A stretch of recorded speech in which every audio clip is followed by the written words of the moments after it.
Yeah, we are live now. So, good evening, esteemed faculty members and all the delegates. Thank you for joining. This is Sahiti on behalf of Shield Connect, welcoming you all for today's webinar, Menopause, Sound Sleep and Strong Bones, organized by Public Awareness Committee of Indian Menopause Society and Chennai Menopause Society. So, it's my privilege to introduce Shanti ma'am.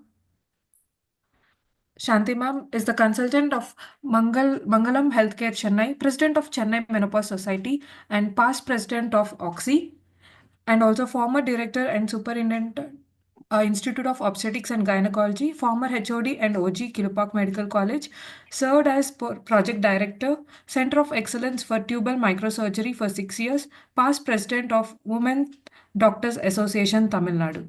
I welcome you, ma'am, and I Thank hand over you. the question to you for welcome address. Yeah, thank you. Uh, uh, Good afternoon to one and all. It's indeed my pleasure to have our webinar on sound sleep and strong bones. So we know that menopause affects these two a great deal, which have a lasting impact on the woman's life. So I really appreciate the efforts of our dynamic chairperson, Public Affairs Committee, Awareness Committee of Indian Menopause Society, Dr. Shubha Setia. We have had the pleasure of already doing two mega camps for her, and we really enjoyed it. And I have great pleasure in welcoming our dynamic president of Indian Menopause Society, Dr. Anju Soni, and our Bipasha Sen madam, who is always, I seem to see her always on the move in a car, but attending all webinars very diligently. And I should really welcome all the renowned speakers, chairpersons, and the young gynecologists who are going to, act as moderator and impart good health and knowledge to all, one and all. And this is a Club 35 initiative where our members will also be belonging in so that they will also get benefited. So I'm really very, very happy to welcome one and all. And actually, this program has come about because of Dr. Meera, our dynamic secretary of Chennai Menopause Society. So it is really my pleasure to welcome one and all to this wonderful webinar. Thank you.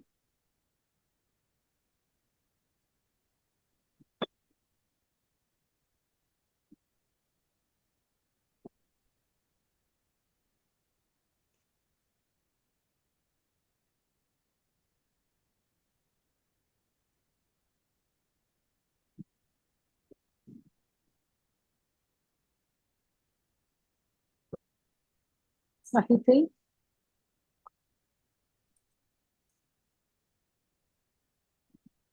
Yes, ma'am.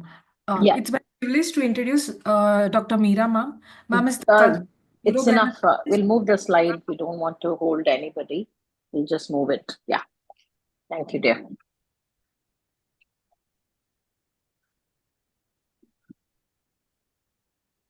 Let us have the start of the webinar with our invitation song and Tamil Thai Varthu.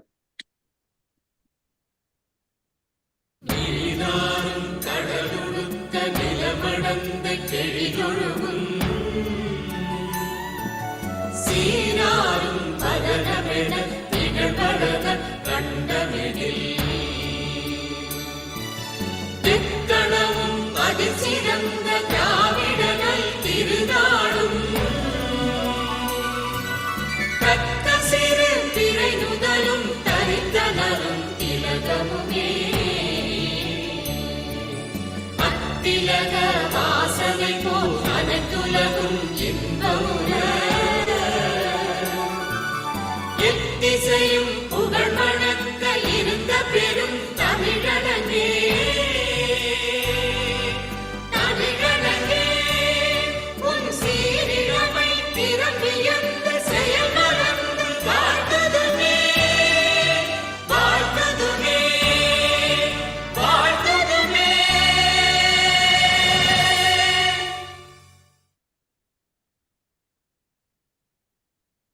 Thank you.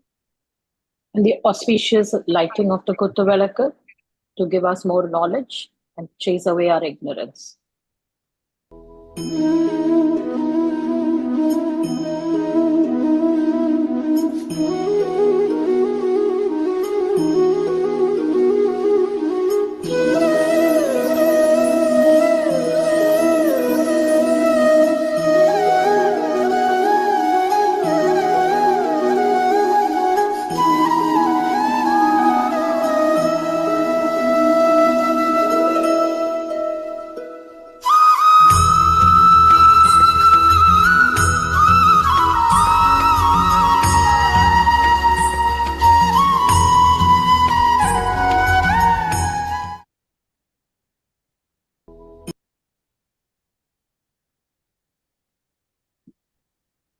A midlife prayer.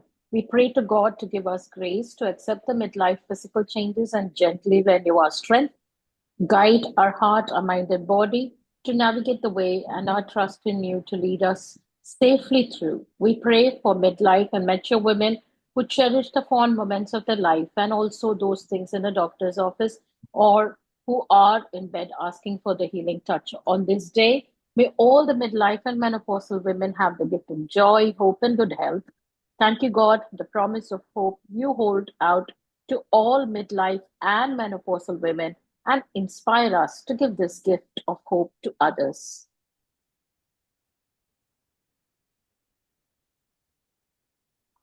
We now welcome Dr. Anju Soni, our president of Indian Menopause Society, and who has been the Secretary General previously, member India CCM and chairperson HIV and AIDS Committee FOXY 2020 to 2023. She has various honors, accolades, and publications, and is a dynamic person who walks the talk and has been at the helm of various webinars, meetings, and public awareness activities of the Indian Menopause Society. Thank you, ma'am, for being there. Uh, First of all, I would like to thank you for your generous introduction. And first of all, I would like to congratulate you for this very, very important webinar which you are conducting, because at the Indian Menopause Society, we all are working on the same goal, working towards the wellness of a woman around around all our country. And this kind of dedication and work is very, very important. And when all of us gear up, we bring in lots and lots of changes. And the subjects which you have chosen today are again very, very important. I know that a lot of people do not understand that there are problems in sleep, and these problems can be solved, they can be known, they can be understood, and they can be solved, because the quality of sleep is very, very important for the quality of life for a woman. And it not only affects the family, but it also affects the workplace. So this problem needs to be known to the woman and to the practicing OBGYNs, that these kind of problems occur in the perimenopausal and menopausal age group. And there are solutions for these problems which can be done. So this awareness has to be brought, and it should be, if a patient comes to you, we must always be in forefront to ask her about her sleep, because that not only affects the quality, but it also affects the other forms of our life also. And coming to the bone health, again, that is also very, very crucial topic, because it's a silent killer for a woman, and we only come to find, and the bones melt in our body like butter, and we do not know about them. We only know about them when a woman sustains a fracture, and that is where it is too late for us to know. And we all know that the mortality and morbidity after fractures is very, very high, and most of the women do not get the treatment, and do not do the correct steps. So it is more important than anything else. And it is known that the woman, this cause of morbidity and mortality will have more impact than the cardiovascular disease in the woman in coming years. So, looking into these very, very crucial topics, I'm sure you will deliver greater light on both the topics, and it will benefit with lots and lots of women in our practice. So, best wishes to you from Indian Menopause Society to continue working in this field and keep helping each and every woman. Thank you very much. Thank you, ma'am. Thank you. May I request you to stay on for a bit? We can have a gallery pick after Dr. Vipasa Sen speaks. May I now introduce Dr. Vipasa Sen, who is our guest of honor, as well as our Secretary General, Indian Menopause Society, who is also Secretary and Public Awareness and Community Services, Bengal Obstetric Kindness Society, from 2015 for a decade. So she's been a faculty at various national and international conferences and contributed chapters in clinical practice guidelines on menopause and clinical update on osteoporosis and various IMS publications. Thank you, ma'am, for joining us. May I request you to share a few words of wisdom, and then we will commence the webinar. Thank you, Dr. Mira. Am I audible properly? Yes, Okay. absolutely. Okay. Then, first of all, I congratulate Public Awareness Committee of Indian Menopause Society and Chennai Menopause Society for conducting this very important webinar. As our President, Dr. Ranju Soni, said, it sound sleep and strong bone. These are the two pillars in this at midlife. And none other than Shubha Shettia will, Public Awareness Committee Chairperson, will speak on sound sleep, and then we will listen to Strong Bones. It gives me immense pleasure to listen to both the speakers, and I wish success of today's webinar, and I am eagerly waiting to listen to both the speakers. Thank you. Thank you. Thank you. Can we all open the gallery view? A quick pic. Thank you. Sahiti, can you take a pic? Yes, ma'am. Done, ma'am. Thank you. Dr. Shubha Shettia's slide. Sure, ma'am.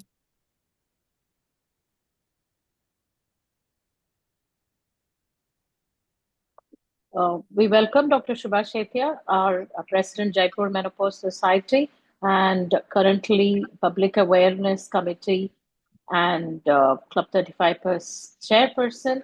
She's been the organizer for various workshops and conferences, and a special interest being high-risk pregnancy, infertility, ultrasonography, and menopause. She's been a very good guide for us to conduct various programs, and we have done mega health camps with free mammogram, and very encouraging on that aspect. And thank you, ma'am, for being here to deliver your talk on sound sleep. Thank you. Over to you. Thank you, Dr. Meera. First of all, I'm grateful to Chennai Menopause Society and for giving us the opportunity to hold this webinar. As you all know, in Public Awareness Committee, Indian Menopause Society, this year, with the cooperation of our executive, has been able to hold many public awareness camps throughout the country where we have done free investigations as well as awareness programs. And the sole goal of these awareness programs, as you have just read in your preamble also, is health of women, especially in midlife and beyond. And I'm really thankful to presidents of all societies who have always been very cooperative. And it is a pleasure to announce that this year, under the aegis of IMS, we have been able to do 70 public awareness camps already. So I thank everyone. And now I start with the topic that has been given to me today, that is sleep in menopause. So, as far as sleep is concerned, all of us know that sleep is a very important part of our daily schedule. Just as we eat food and drink water, so do we need sleep. But what is really sleep, and why is it that we need sleep? So, when we all know that we spend about one third of our life in sleep. And why is sleep important? Because it is this phase of life when our body takes time out to rejuvenate itself. So, the sleep is the time when our physical body growth and repair takes place, and it is also the mental rejuvenation of our body which is taking place during sleep.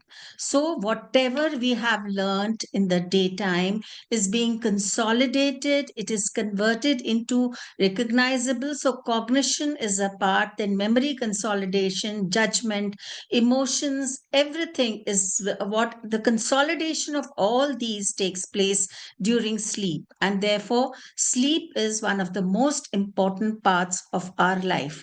People say, just as when the library closes, the librarian sets everything in order. It is similarly that after we have finished our day's work, it is the brain which now comes into action during sleep to set everything into order.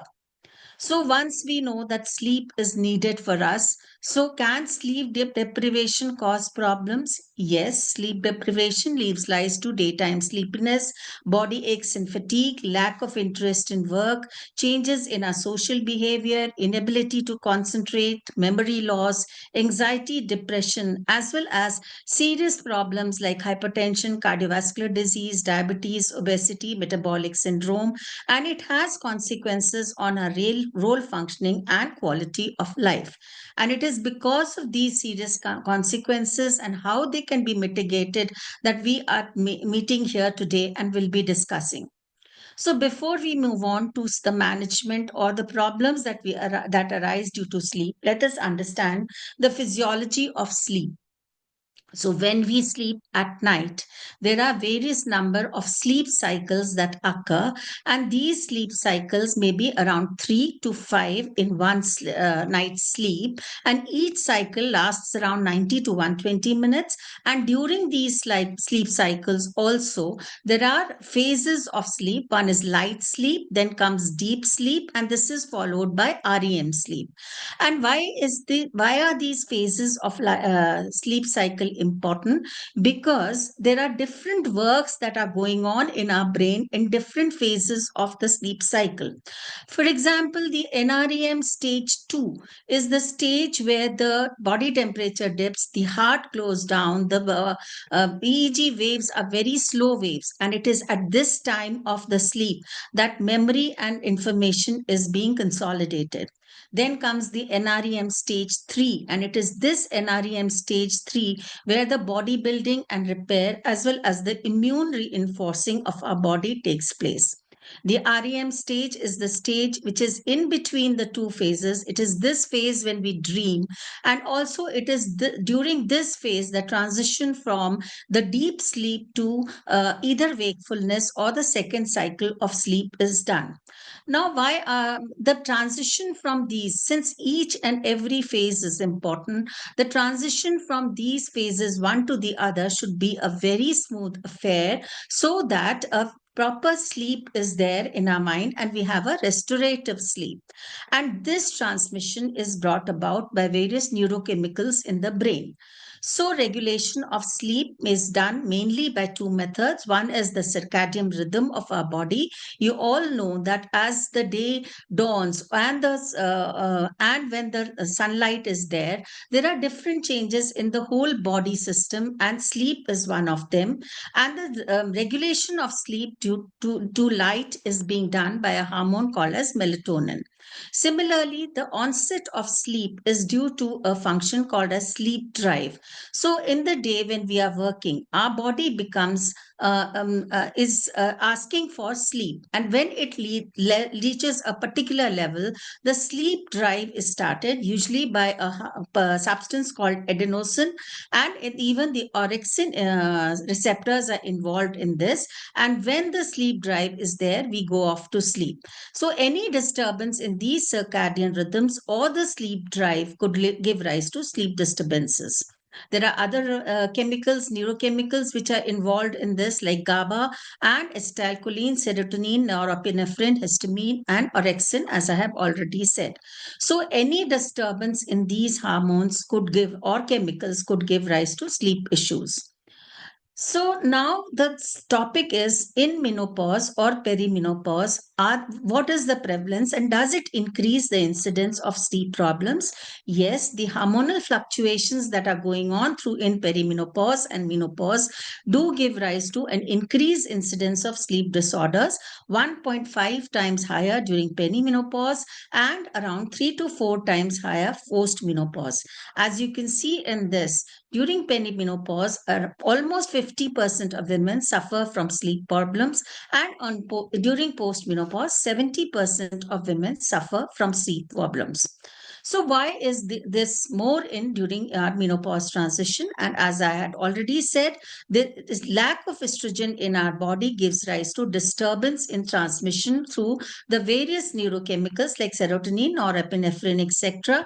And all these disturbances not only give rise to sleep problems but also to the various menopausal symptoms like hot flushes, mood swings, anxiety, and depression. So, what we learn from this is that estrogen deficiency can give rise to, and even progesterone deficiency is aids in these sleep problems, because progesterone is a sedative hormone and it also reduces anxiety.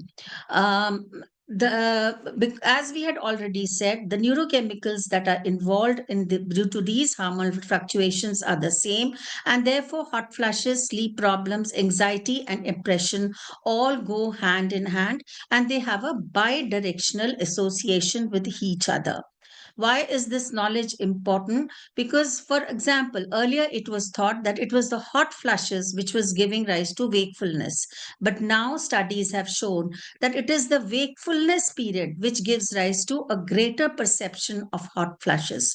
So, hot flushes can give rise to sleep disturbances and vice versa too. Similarly, with anxiety and depression. And so, if we want to tackle these, we have to tackle all of them together. And therefore, it is not just sleep that we are tackling, it is the associated problems. Even if we tackle them, we will be able to tackle sleep. So, as we discussed, hormonal fluctuations, circadian rhythm, melatonin deficiency, menopausal symptoms, anxiety, depression.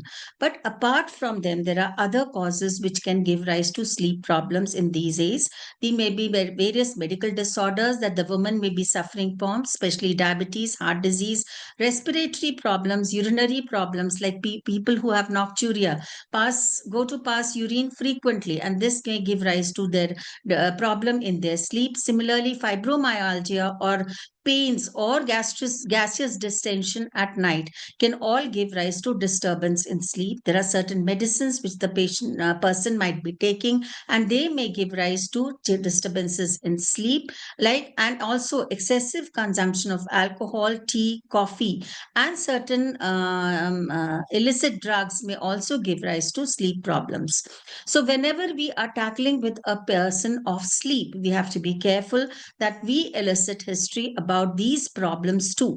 Apart from that, there are many social problems that surround a woman which may give rise to sleep issues, like she may be burdened by dual burden of caring for parents and growing children.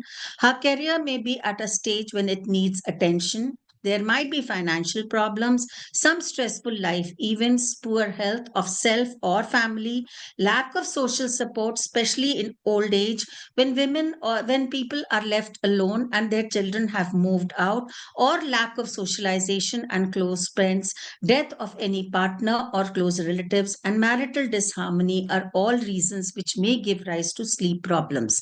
And so I reiterate again that be careful to explore all these factors and try to understand your patient why she is having the sleep problems. Even women themselves must introspect within themselves and try to find out whether there are any issues which are giving rise to sleep problems. Now, there are many sleep disturbances, and each is associated with different phases of sleep. But what is menopause is especially associated with, and which increase during menopause transition are insomnia, restless leg syndrome, sleep apnea, and periodic limb movement disorders.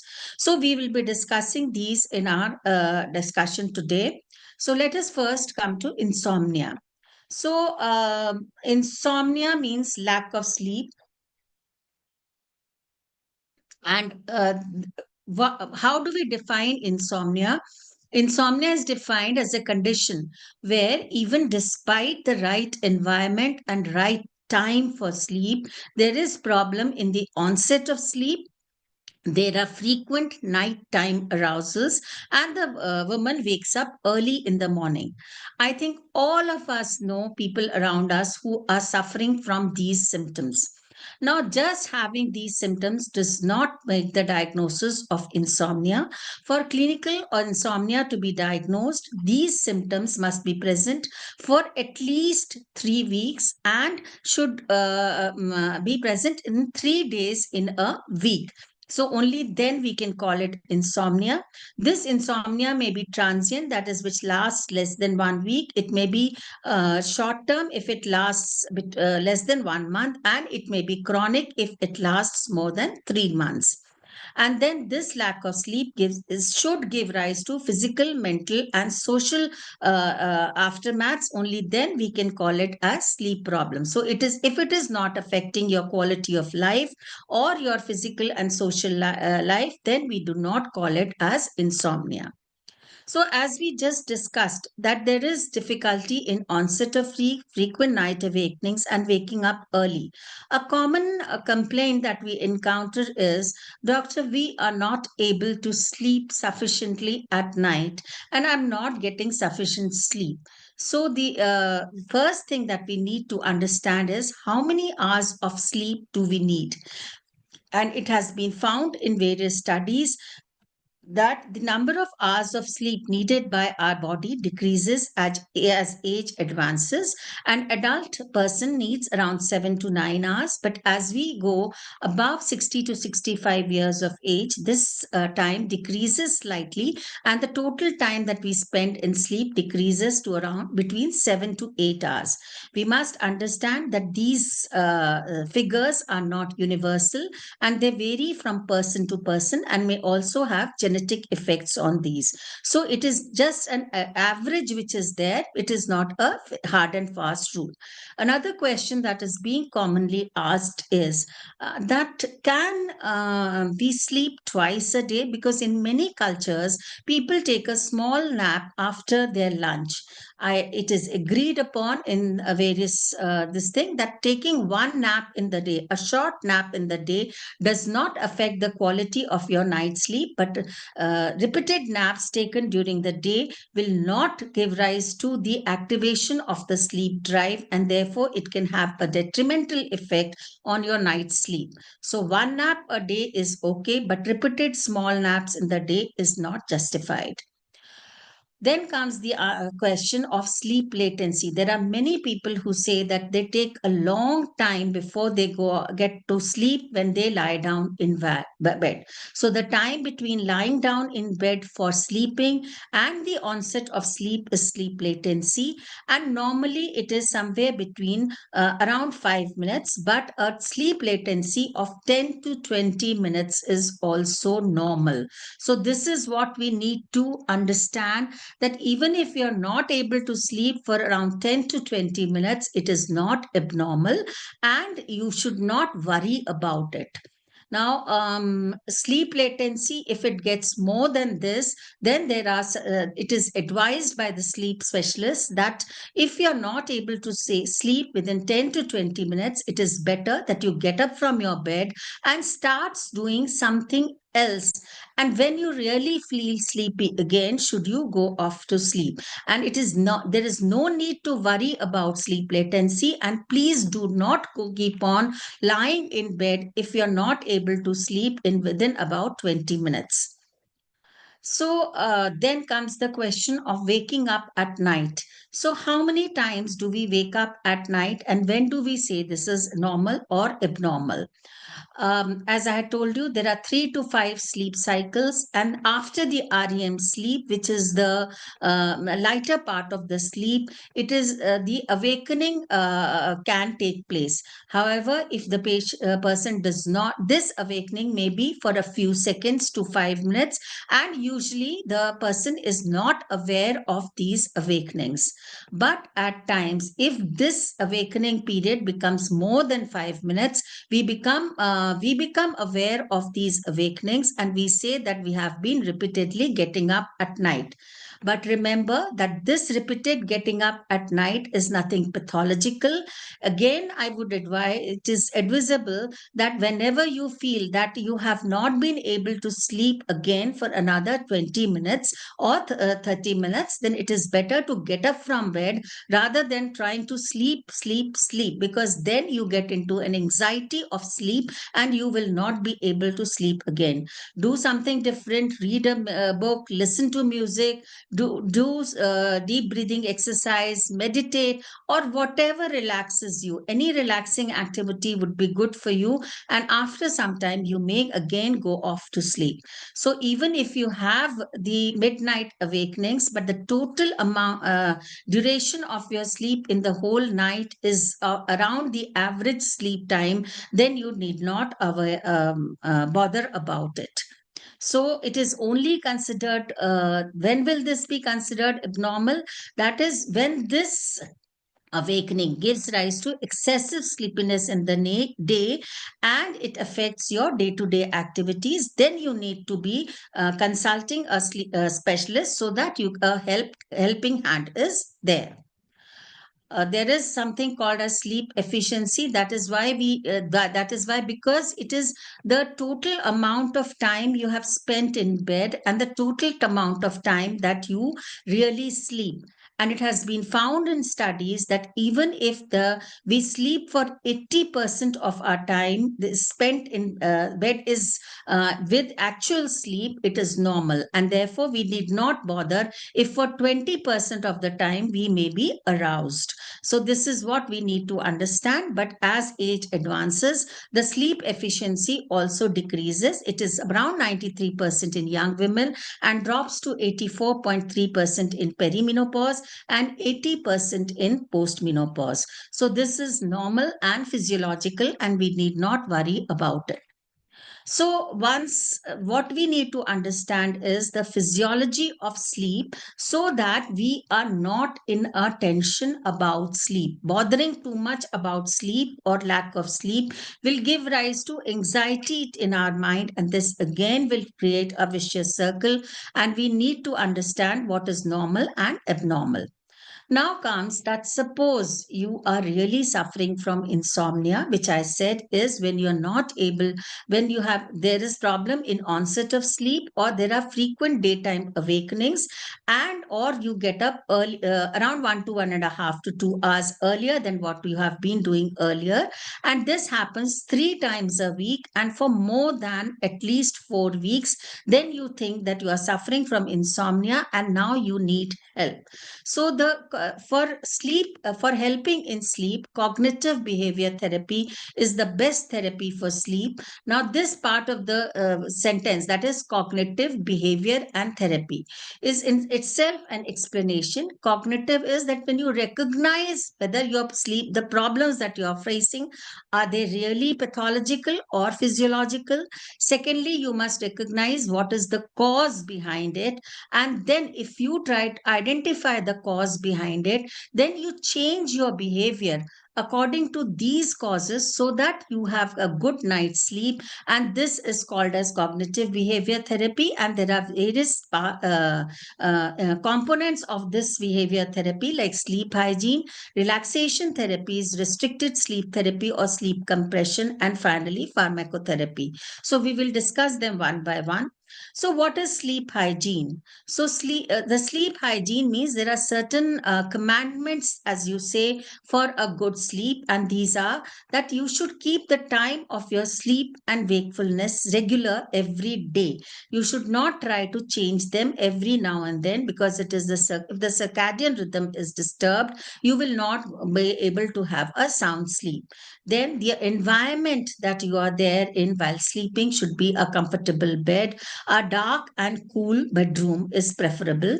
Then it is, as I told you, go to bed only when you are really sleepy, because if you're tossing and turning in your bed, it is going to give rise to anxiety. So it is better to go to bed when you are really sleepy.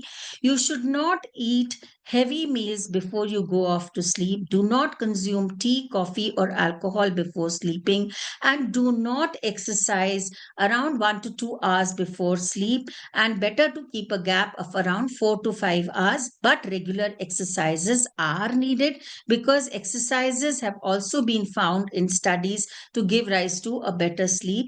Again, as I mentioned, do not nap multiple times during the day. And one of the most important things is that avoid the screen at least 2 hours before bedtime, because screen means blue light, and blue light can give rise to have an effect on the secretion of melatonin, which is this hormone which gives rise to the maintenance of sleep as well as onset of sleep. And then, as I have already discussed, do not have sleep related anxiety. If you're not able to sleep, just involve yourself in some other activities, and probably after some time you will be able to sleep. So, this is the crux of the matter. Do not bother about sleep. Only take advice when it affects your day to day activities. Then comes the various relaxation therapies. So, there are various therapies like meditation, music, aroma, yoga, tai chi, imagery, and progressive muscle relaxation, which sends the stimulus to your brain, and it helps you. These relaxation therapies, they help release the feel good hormones, or the hormones that are involved in sleep, and therefore they give rise to a better sleep. In progressive muscle relaxation, you just start from the foot, you try to stretch it once and then relax it, and in this way you progress to the upper parts of your body. And when you're relaxing your muscles, you are relaxing your mind also, and therefore the chemical transmission in your brain makes a difference, and there is a drive to go off to sleep. So, progressive muscle relaxation is one of the very good ways of going off to sleep if you're not able to sleep. Then comes the sleep restriction or sleep compression therapies. There are, as I already discussed, that sleep drive. That is, when we have a hunger of sleep, that is, we have not been able to sleep, then we go off to sleep. Now, this drive may vary from person to person. And therefore, what happens is that suppose a person is not able to sleep, we ask that person to maintain a sleep diary and see for how many hours in the night is that person really sleeping. Suppose the person says that I sleep for 5 hours in the night. You add half an hour to this and ask the person to, like, suppose we usually assume that around 6 to 7 in the morning is the time when we would like to wake up. So we ask that person to go off to sleep slightly later, so that at least 5.5 hours of sleep they have, and in early morning awakening is not a problem. Now, once that person is able to sleep efficiently in these 5.5 hours, every 3 days we increase the duration of sleep by 15 minutes. However, this can have some problems who are especially in old age, and also in those people where the sleep duration is somewhere around 3 to 4 hours. So in those cases, we cannot advise a sleep of around 3 to 4 hours. So what we do is we advise them sleep compression. That is, suppose if the patient is lying down in the bed for 8 hours and is able to sleep for around 4 hours, we ask the person to lie down in bed maybe for 7 hours and then again for 6 hours. And that is why we just shorten the time that the person is in bed. And when we shorten this time, the sleep efficiency increases, and gradually the sleep drive is being built up, and the patient now starts moving towards a normal sleep duration.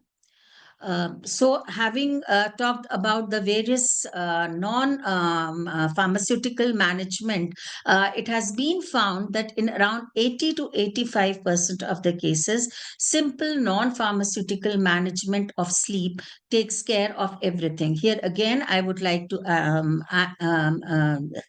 add that when we are doing non-pharmaceutical management, we have to look into account that what are the other problems that the patient is facing. Because if suppose the person is suffering from anxiety and depression, which is giving rise to sleep, take care of her anxiety and depression. If there are certain social issues that she is passing through, just advise her, try to talk to her, and you will be able to resolve many of her problems and give suggestions regarding this.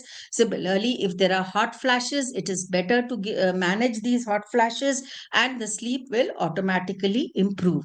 So, cognitive behavior therapy, that is, recognize the problem and change your behavior according to your problem, will solve your problems in around 80 to 85% of the cases. Now comes the question that do we need pharmacotherapy for insomnia? Yes, pharmacotherapy may be needed for insomnia in those cases who do not respond to cognitive behavior therapy, and in certain acute cases. For example, you have some lifetime stressor in your life, and when it is very difficult to get over these lifetime stressors, for example, a death in the family or some mishap in somewhere, then it is difficult to just start with cognitive behavior therapy. And in these cases, we can add pharmacotherapy in even in the beginning, without starting the CBTI. Those CBTI suggestions have to be included simultaneously. Now, why this attitude of not going towards pharmacotherapy? Because most of the pharmacotherapeutic drugs give rise to tolerance and dependence, and this gives rise to increased in the demand for the dose of the drug. And many a times, these people, they start increasing the drugs, and many a time, and at when they do not respond to these, they adhere to other things like drugs or alcohol, which can be detrimental to them in the long run. So, giving them a support of some drugs for some time will help them not to fall trap into these. So, what the earlier the drugs that we were using were, though we use them now also, but the commonly used drugs were benzodiazepines. We have to understand that benzodiazepines, as you all know, whenever there is a problem, you must have heard that people start asking for diazepam or valium or elzolam, and this is available thanks to our drugstores, that they ask for it, and even the drugstore people, they advise valium or elzolam.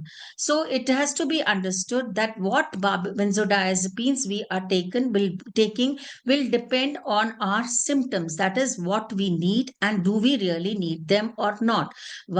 So whenever there is a sleep onset latency, we need to take short acting benzodiazepines, because once the sleep has started, because they start acting within 30 minutes and their half life is small, so they do not affect the wakefulness that is there in the morning, and so daytime sedation is not there.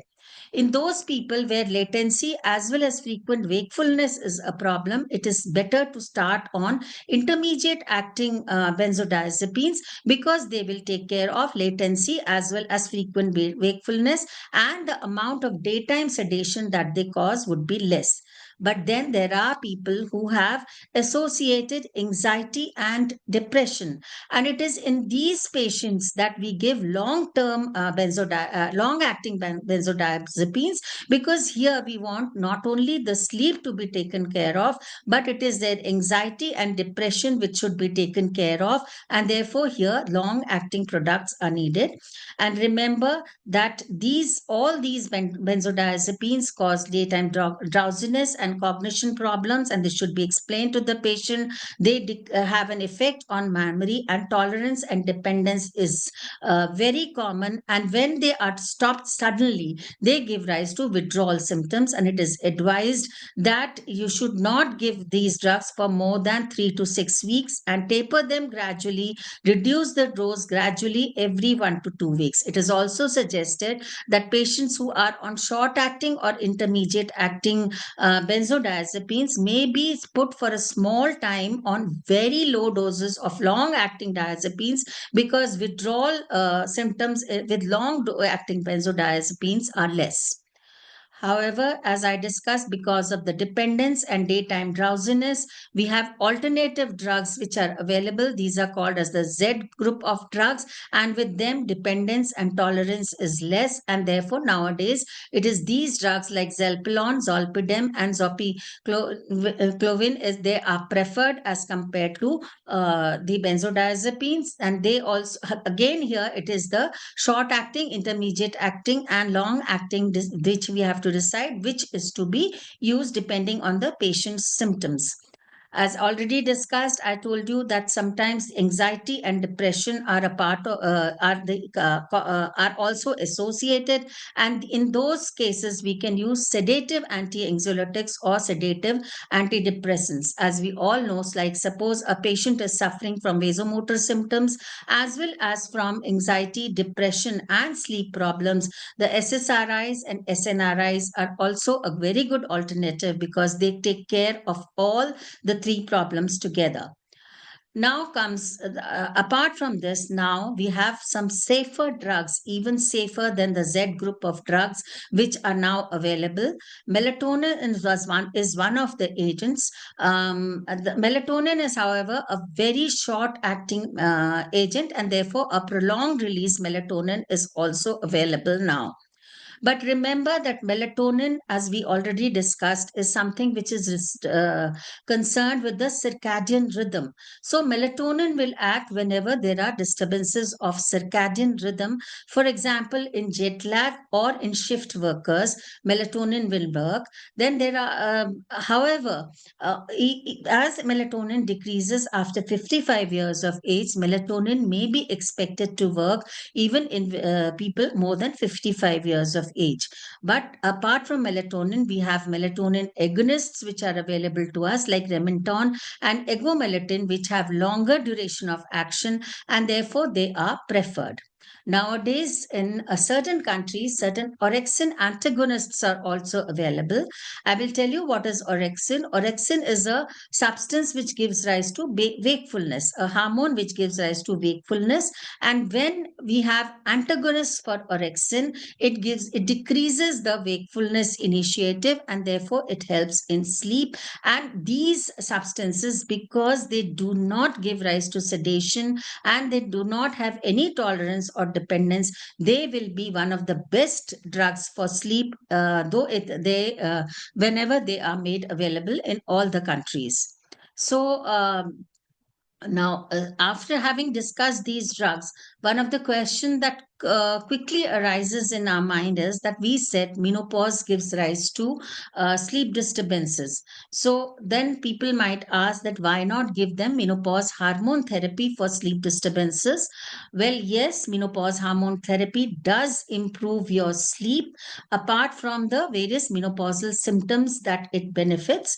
But remember that menopause hormone therapy is to be used for sleep only when there are associated menopausal symptoms like vasomotor symptoms for which the hormone is indicated, and we do not give it only as an indicator when there is sleep problems. And we have to remember that lowest possible dose for shortest possible duration of time is the dictum for any menopause hormone therapy, and age less than 60 years is another dictum, and this has to be taken care of. However, there are certain controversies around menopause hormone therapy, and a few recent publications like that with Mirror et al. And Shakar et al. Have shown that menopause hormone therapy can give rise to aggravation of the sleep associated disturbed breathing. So we must be careful in these patients.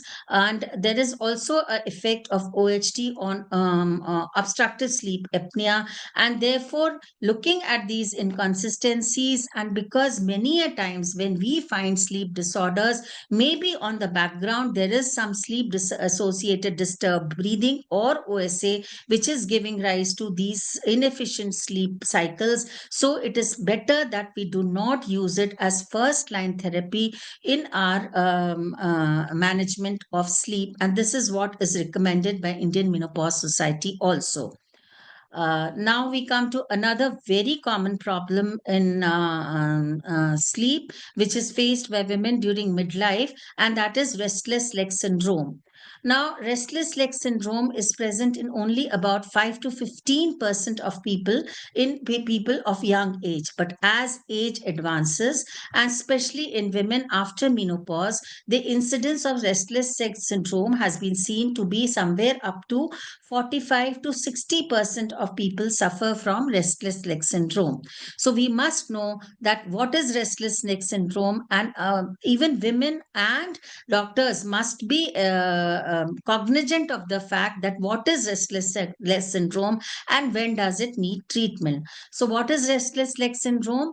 What happens in these patients is that suppose these patients are people are sitting for a long time or they are sleeping, then they will have a sudden feeling of discomfort in their legs, tinglings, or rarely twitchings. And this discomfort is to such a high level that they have to start moving again. So, whenever a patient complains of this, that I have difficulty, I somehow feel very uncomfortable when I'm sitting or sleeping, and the moment I start moving, I get comfortable again. So, this is an indicator of restless leg syndrome. What is the etiology of restless leg syndrome is not yet very well known, but it is said to be a neurological disorder, and it may be associated with deficiencies of iron, folic acid, B12, and magnesium, and it is more in diabetic smokers and those with depression. So there are certain medicines which can aggravate it, but whenever before we start treating a patient for restless leg syndrome, we have to see that do a certain nerve conduction studies. Now, if there is a patient of restless leg syndrome, what do we advise to this person? Whenever we encounter this, regular exercises so that there is proper blood supply to the legs, and therefore this would help in decreasing the symptoms, decrease the amount of tea or coffee you're taking, regular sleep schedules, and even massage therapy and hot and cold compresses. They help in these patients, and therefore these are the first line therapies that should be advised. Take care of their iron, folic acid, B12 levels, and magnesium supplementation may also be useful in them. Peroneal nerve stimulation is now considered to be a very good method of treatment of restless leg syndrome, but it may not be available everywhere. And therefore, when these patients are really disturbed and their sleep is being disturbed, their day to day activity is disturbed, then we start with drugs like gabapentin or pregabalin or gabapentin enacarbil. But remember, these drugs can be given only up to a period of 1 year, and therefore it is better to look for the non pharmaceutical management before we go on for pharmaceutical management. Earlier we were using certain drugs like certain dopamine agonists like pramipexole, ropinirole, and rotigotin. These are even used nowadays. But the effect, it has been found that as compared to these, pregabalin or gabalin is better because these drugs, after 6 months of use, give rise to a rebound increase in the symptoms of restless leg syndrome. So we must always say that it is better to control on the non-pharmaceutical measures, give the help of drugs for a small time, and then again revert to non-pharmaceutical measures. But be careful that these are restless leg syndrome is one of the important causes of insomnia also. Now, another thing which is very common during menopause transition is obstructive sleep apnea. Now, what is obstructive sleep apnea? That is while sleeping, when your muscles, throat muscles, they get relaxed, they obstruct the airway. And it is this obstruction of the airway which initially, if it is partial obstruction, it will give rise to snoring. And if it is complete obstruction, it will give rise to choking. And the person may get up suddenly at night, say with breathlessness. So if excessive snoring or choking is there, then we must think that it may be a sleep apnea, and especially when this snoring is associated with daytime sleepiness and daytime exhaustion, always ask for obstructive sleep apnea. And if it is not, if the history is not very well elicited, then we can go for polysomnography to diagnose obstructive sleep apnea. And we have to remember that because of the hypoxia, obstructive sleep apnea gives rise to hypertension, cardiovascular disease, and diabetes. And therefore, we have to manage obstructive sleep apnea. There are various devices that are available for obstructive sleep apnea. And the CPAP machine is one of the best device which can help in obstructive sleep apnea. But it is a common observation that even if most of the people, they avoid to use these CPAP devices because they feel that it is something which is to be used when they are really helpless. But remember, it is not when you are really helpless, but it is because you have to take care of the coincident hypoxia that you must use the CPAP device.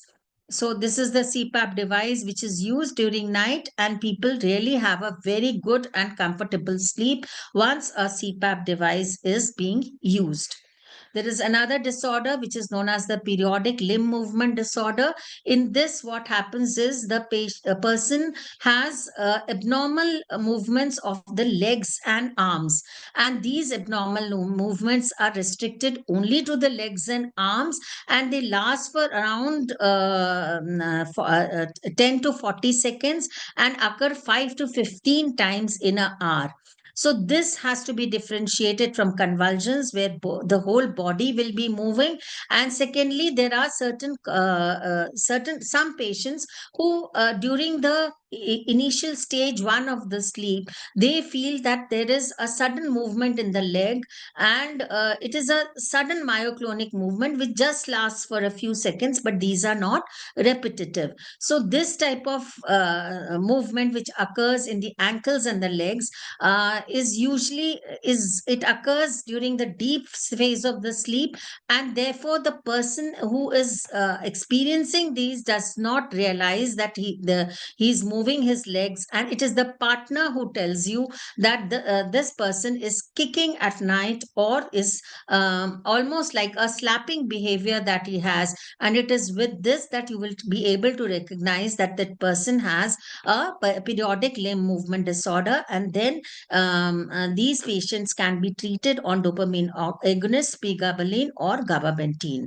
So what I would like to highlight here is just not the symptoms of sleep insomnia, which is inability to start sleep early, or probably waking up frequently at time, and also early morning awakenings. There are other sleep disorders, like I discussed, restless leg syndrome, obstructive sleep apnea, or periodic limb movements, which can affect the quality of our sleep.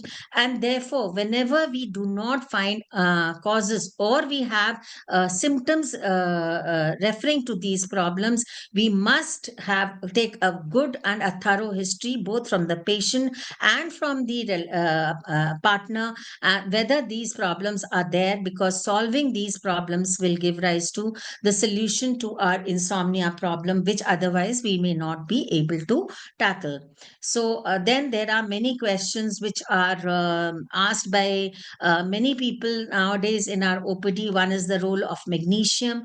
Agreed, magnesium is needed for sleep, but and many observational studies had shown earlier that there is a role of magnesium in for better sleep.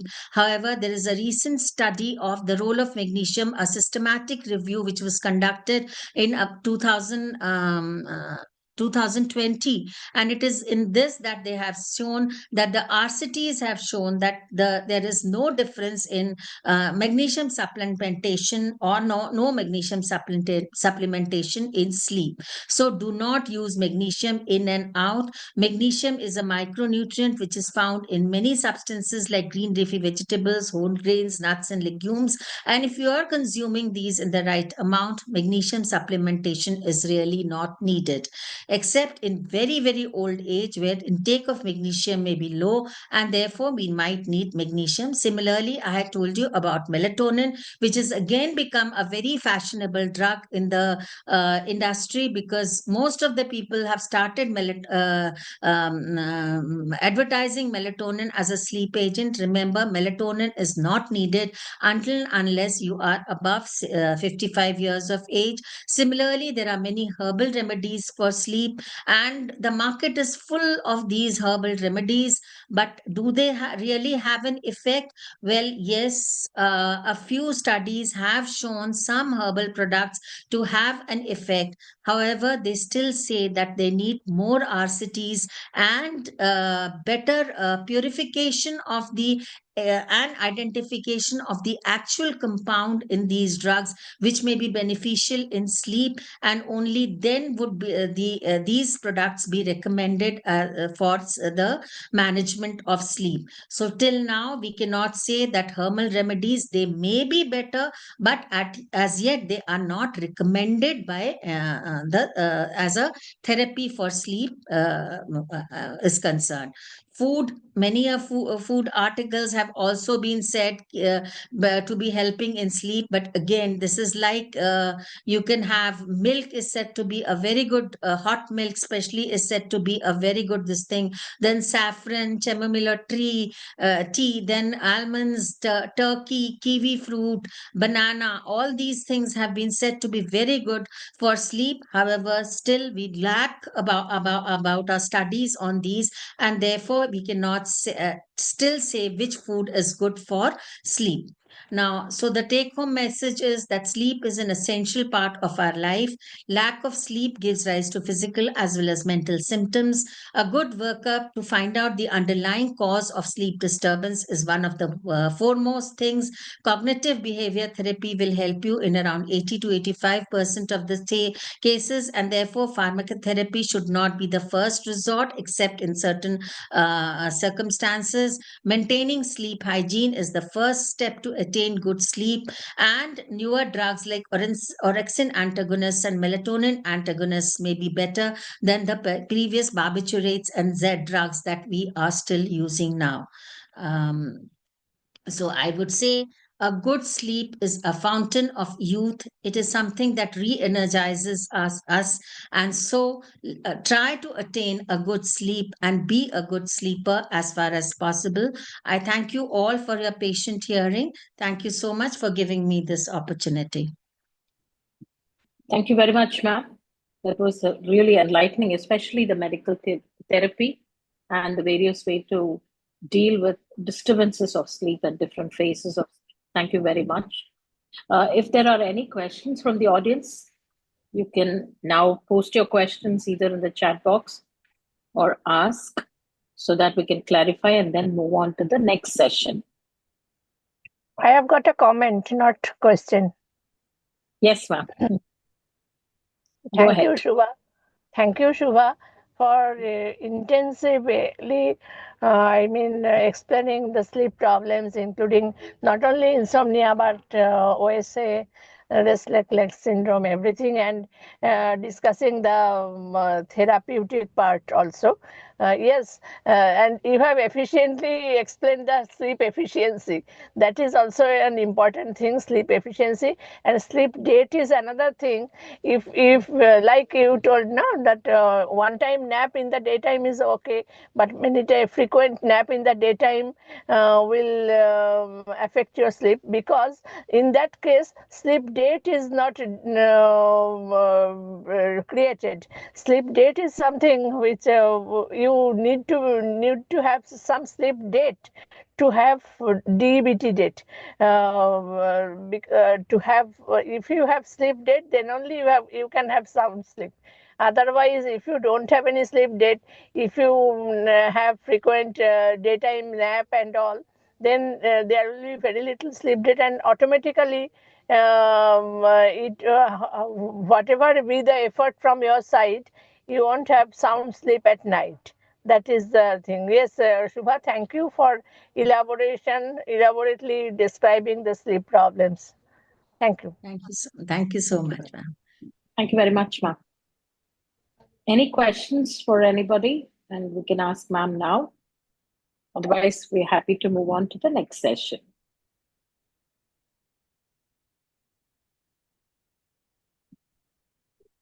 May I introduce the next session, panel discussion on strong bones. Dr. Bharani Vijayaraghavan is the moderator. She will be inviting the panelists for the panel. She is currently a consultant in obs and gynae in motherhood and has been member Safe Motherhood Committee of OGSI and is a very active member of Chennai Menopause Society and a lot of academic activities, and has been awarded by the Tamil Nadu Ministry of Health and Welfare for outstanding performance in maternal and child health in 2018, and has been awarded the Best Resident Paper Publication Award in Apollo for 2022. Welcoming Bharani on board and inviting her to welcome all her panelists for the panel. Thank you so much, ma'am. I hope you're able to hear me. Yeah. I'm extremely honored to invite the panelists for this panel discussion on strong bones. Dhanalakshmi, ma'am. Ma'am needs no introduction. She's a professor and senior consultant, Department of Obs and Gynae at Ramchandra Institute of Higher Education. And she's an executive member of the OGSI. She's an undergraduate teacher since 1995. She's also the honorary treasurer of Chennai Menopause Society 2023-2025. Welcome, ma'am. My second panelist is Dr. Karpagam Balsairam, ma'am. Ma'am is a consultant obstetrician and gynecologist and fertility specialist. She's a winner of the AICC RCOT Traveling Fellowship in Gynae Endoscopy in 2017 and many other awards.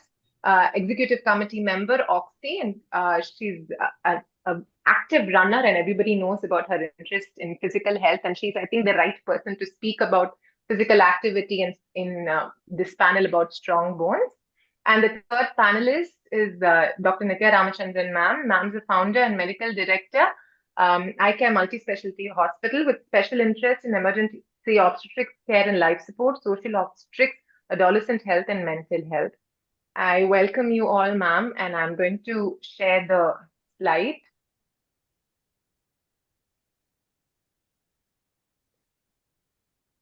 I hope it's visible. Yeah, it's opening now. Yeah. So when I was given this task of moderating a panel, I don't even want to call myself a moderator, about the strong bones. See, I belong to this generation. I had a lot of questions and doubts about bone health myself. And I belong to this generation where I don't go to Chat GPT with my queries to clear my doubts, I always ask seniors and I always ask teachers. So today I feel like Darumi in this scene, asking questions.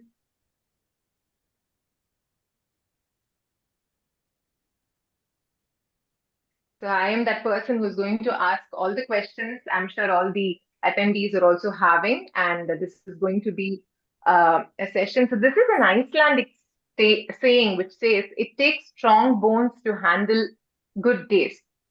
This means that you need to be very grounded and have a good, stable foundation in order to seek good fortune. For good fortune to reach you, you need to have a good, stable foundation. Similarly, you need to have really strong bones to have a good, happy, healthy, and hearty life.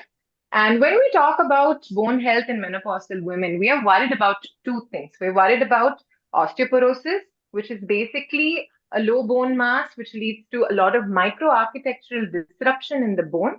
And there's an increased risk of fragility and fragility related fracture. So, what do we mean by fragility fractures? These are fractures which occur due to low or minimal trauma, and most common sites being the spine, hip, and wrist. And we know that the number of Indian women with osteoporosis are obviously increasing because our women are living longer. And this is not just an Indian or a South Asian problem. About 200 million people are affected worldwide because of this. And especially in postmenopausal women, there is a lifetime risk of fracture of up to 40%. And the risk sharply increases from 33 to 50% in women between 50 and 60 years. So the cost for treatment due to this fragility fracture keeps on increasing, and it is the further increase up to 50% is predicted in 2025. And osteoporotic fractures are very important cause for morbidity and mortality among our older people. So we know that estrogen and estrogen loss and its manifestations are plenty. From the day a woman attains menopause, the bone starts losing its strength. And a clinically manifest osteoporosis occurs somewhere between 10 years from the time that she's attained menopause. So our peak bone mass, our bone mineral density keeps increasing and reaches a peak at 30 years. And after that, at 20 itself, spine loss starts beginning and femur loss starts happening at 30 itself. So the loss gets aggravated to 2 to 4%, especially around 5 to 10 years after menopause, and stabilizes and loss becomes about 0.5% every year. So it is very important that if you start with a good peak bone mass, you are going to reduce the risk of fracture, and also the bone loss is also going to be reduced. So quickly moving to my first case. So this is a 50-year-old lady who's had a year of amenorrhea. She had a mother who had a hip fracture at 75 years of age and passed away due to fracture-related complication. She's worried about osteoporosis and has come to the clinic. She is a type 2 diabetic for the last 2 years. She's been on OHA. She's got no other medical problems. She's an occasional smoker and a social drinker too. Her BMI is 21.4 kilograms per meter square. So I'd like to ask Dhanlakshmi ma'am, is she at a risk for osteoporosis? Let me unmute. She has got a strong family history of fracture, hip fracture at 75 years, even though it is related to old age, not especially, I mean, not necessarily this one. And then she seems to be little on the lower side of BMI, 21.4, and type 2 diabetes and OHA. And I do not know what is occasional smoker or social drinker means, but all these are the risk factors that we can identify in her. So she is at risk for osteoporosis. Yes, ma'am. So these are some of the non-modifiable and modifiable risk factors. Yes, ma'am.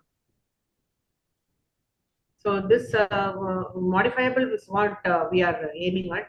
If at all she is very thin, then we can ask her to kind of increase her weight so that there's a good amount of muscle, so that leads to good amount of bone health as well. And vitamin D deficiency, need not have to necessarily measure vitamin D level, but if affordable, they can do a vitamin D so that she will know what is the difference in the vitamin D level before and after a treatment. And malnutrition, you need to take a thorough history, including history pertaining to calcium and intake, and you can correct it. And of course, you said our lady does not have smoking or occasional smoker or alcohol, social drinker, so you can ask her to kindly avoid it. And physical exercise is what I would impress upon this lady, because we do not know what kind of exercise she's going through, and you can tell her like improving her muscle strength is going to indirectly improve her bone strength as well. So 150 minutes of exercise per week is what I'm going to introduce to her. Risk of falls, yes. I think that's a separate thing by itself, like how we can avoid fall, especially by the elderly people. Non-slippery floor and a good lighting and proximity to the restrooms and all that. And if at all they're using drugs that they might would make them drowsy, we can ask them to use it in such a way that it coincides with their sleep pattern. Non-modifiable, of course, we cannot bring her back her age, and genetic predisposition, all that we cannot do. But modifiable is what we are supposed to concentrate. Yes, ma'am. So she does have a lot of modifiable risk factors, and it is important that we tell her to avoid smoking, limit the amount of alcohol, and of course, the physical exercise is of paramount importance. Karpagambal, ma'am, why is she at a risk of osteoporosis? Why is the risk increased after menopause? Yeah, definitely. Because we have to understand that estrogen is one hormone which is very important for bone metabolism. So we all know that parathormone and calcium are all involved. But from our female perspective, I think estrogens are very, very important because they have restrained action on PTH on osteoclastic activity. So as long as estrogen is there in the system, they have decreased osteoclastic bone resorption. But what happens after menopause is because of the waning of estrogen in the perimenopausal period, it's also in the postmenopausal period. So estrogen withdrawal leads to unrestrained action of parathormone, which leads to increase. Actually, if you check their calcium levels, they can be normal, but still they can be osteoporotic. That is very, very important. We think, we'll see vitamin D and calcium levels in their system, but with calcium levels, still, even the ionic calciums can be normal, but still they are at risk of osteoporosis because the estrogen effect on the parathormone is not there, and that is why we know that postmenopausal women are definitely at risk of osteoporosis, especially the trabecular bone. So, which actually we know that they form the main framework. So bone loss is actually 3 to 4% per year in the perimenopausal, the postmenopausal age group. Yes, ma'am. So bone remodeling is something that continuously happens, but the resorption is increased post-menopause because of the increased osteoclastic activity, putting them at a higher risk for osteoporosis and fracture. Nitya, ma'am, are there any clinical signs to pick up osteoporosis? Because we say it is a silent disease and we can't pick it up easily. Are there any clinical signs? Yeah. So as both madams have told, we've already seen the risk factors, which is there in this patient. Now, if you want to clinically see, probably there will be a hunchback. It will just pick up over time. My mother-in-law is 65. I can see it. The hunchback, they bend forward. So the kyphosis is there. There will be loss of height. This is probably because of weakening of the vertebra. And the next thing will be they'll have back pain. So it shows that it is a fragile bone all the time. So with this, I think these are the clinical signs which we will be able to pick it up. Actually, when Shubha ma'am had, the previous speaker ma'am had put up a picture of a young girl also posing with her hand in her hip, and an older lady is also standing with her hand in her hip. The older lady is standing because of the bone pain and because of all this hunchback that she's eventually developed. So, ma'am, how will you assess the risk for osteoporosis? Yeah. So one risk factor is we've seen that all postmenopausal women are at risk for osteoporosis. Then they have any chronic disease. For example, any musculoskeletal problem or a disease like diabetes, or they are on chronic corticosteroid use for something, and if there is a past history of fracture, and a paternal history of fracture, that is family history is there, these form the risk factors for osteoporosis. Next thing would be if you're seeing all these risk factors, then automatically we're going to start screening them. So we'll do it by fracture risk assessment calculator, which is a computerized algorithm that is going to give us a score. And also, it does not give us a score. It at least gives us the percentage, how much major risk fracture can be there. And you can do a DEXA scan. So with DEXA scan, we'll be able to pick up, we do it generally for women above 50 years of age. and also blood tests are available. For example, we can do a complete blood count, and as Dr. Karpagambal told, serum calcium levels may be normal, but she will be going into osteoporosis, and we can check her parathormone level, her thyroid function test. So with all this, we'll be able to give a risk, we can assess her for osteoporosis. Yes, ma'am. So, Karpagambal, ma'am, are there any preventive measures which you will advise for this particular lady? Definitely, because we all know prevention is better than cure. See, you from the previous slide itself, you mentioned that the bone mineralization, the bone remodeling, or the bone osteoclastic activity can start very early, as early as 20 years, 30 years. So we have to understand that it's very important to increase the bone turnover, increase circulation of the bones. That is where this diet and exercise plays a very important role. So I strongly believe in exercise. So I think that's a way forward for all of us to actually actually to prevent not only osteopenia and osteoporosis, but also sarcopenia, because the muscle mass is also very important, because you can't say that you have a very strong bone and a very weak muscle, because when you have a very vigorous movement, actually the muscle can actually tear from the bone, even though the bone may not fracture. So that is the kind of injuries actually we see in sports many times when people do intense exercise without understanding the concept behind this workouts and strength training exercises. So as Dana madam said, avoidance of smoking and alcohol is very, very important. And optimal BMI. We know that, estrogen is very important.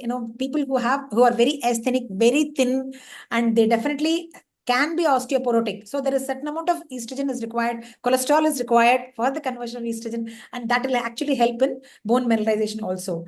And calcium and vitamin D, I cannot overemphasize this, because calcium is something which is very, very important. We know that sometimes dietary calcium is inadequate. The amount of dietary calcium that we take on a daily basis is so inadequate, especially around the perimenopausal and the postmenopausal age group, that we need to supplement them with at least 1,200 to 1,500 milligrams per day. I would say in divided doses, because in one go, the entire calcium may not be absorbed, but it can be given as in divided doses along with vitamin D, because most of us are housebound or sitting in an AC room, not even exposing ourselves to the minimal amount of sunlight that we actually need. So I think calcium and vitamin D have to be given, but I would emphasize on diet and exercise. More importantly, exercise also. Absolutely, ma'am. I think because of TV commercials, enough awareness about taking calcium tablet is there among our women. A lot of people are aware that they need to take calcium supplements or calcium-rich diet. But exercise, you need to tell them that you use your bones so that you don't lose it.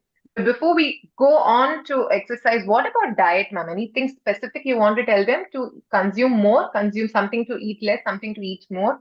Yeah, usually, we say 5 servings of fruits and vegetables. Now we can actually increase it to 7 servings of vegetables and fruits, which definitely we need to have some kind of milk product. It need not be plain milk. It can be a buttermilk or curd or whatever,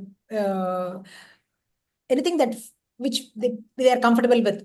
And we need to understand that we have to attack diet low in sodium, and routine vitamin D supplementation and calcium definitely is very, very important, and maintaining a healthy weight. So a lot of people have this, idea that when they put on weight and, during menopause, and but it is important to have a muscle weight, and that is actually help in preventing fragile fractures. Yes. So, and nowadays, a lot of these flax seeds and everything is, we've got a lot of social media influence and all of these things, phytoestrogens, and a lot of people are taking that. And also, ma'am, your forte, what type of exercises will you advise? See, as Dana madam said, it's 150 minutes per week. Actually, we spare some time for that. All of us can do it. See, what we do in our kind of workout that we feel like doing is 30 minutes of sweat inducing exercises. That is what we say. Either it's for calorie burning, or for strength training, or for your fitness, for general fitness that you're doing. If you do that 3 to 4 times a week, that's actually more than enough. So 30 into 5. So it becomes 150. So 150 minutes of exercise. And the kind of exercise what we need to understand is that you actually do a more of an aerobic strength training, vigorous exercises, actually that increase your blood circulation to the bone and the muscle, and also increases the muscle fiber strength. So and it's like more of you can do it in gradation. So you don't have to go off in one go. Don't have to start off in graded fashion. You can start off slowly, and your you can increase depending on your potential without any injury or without any major problem, but definitely 30 minutes of exercise at least 5 days a week. With that 10 minutes exercise that you do, it should be like more of a running or a cycling where your entire body is actually in motion. So we call it dynamic stretches, dynamic exercise, and static exercises. So in dynamic, what I would say is you should be do even if you're not able to do anything that is vigorous, don't stress yourself so much that you're not able to do it like other people or something. But start doing in a place which can be dynamic. Then you do static stretches that will actually build your bone and muscle mass very well. Absolutely, ma'am. So I think weight bearing exercises at least 4 days a week, ideally 5 days a week, but at least 4 days a week. What are weight bearing exercises? Dancing, running, stair climbing, hiking, skipping rope, treadmill, walking, simple walking.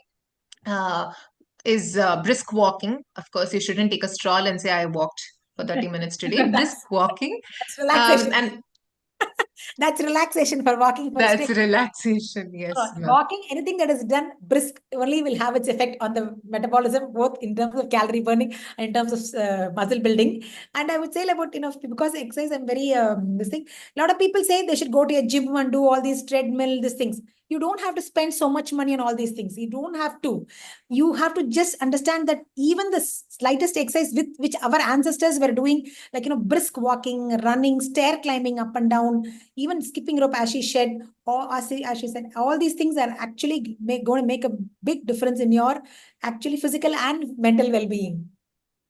Yes, ma'am. So not go walking as a group of four, chit-chatting and gossiping about home front, but taking brisk walk and try to do strength training and resistance training. As ma'am said, you don't have to necessarily go to a gym for this. These days, there are a lot of endurance bands, resistance bands, thera bands. So you can get, you can get some physiotherapist or trainer's assistance and do it twice weekly. And there are certain... Use your own body weight to do that, actually. Yeah.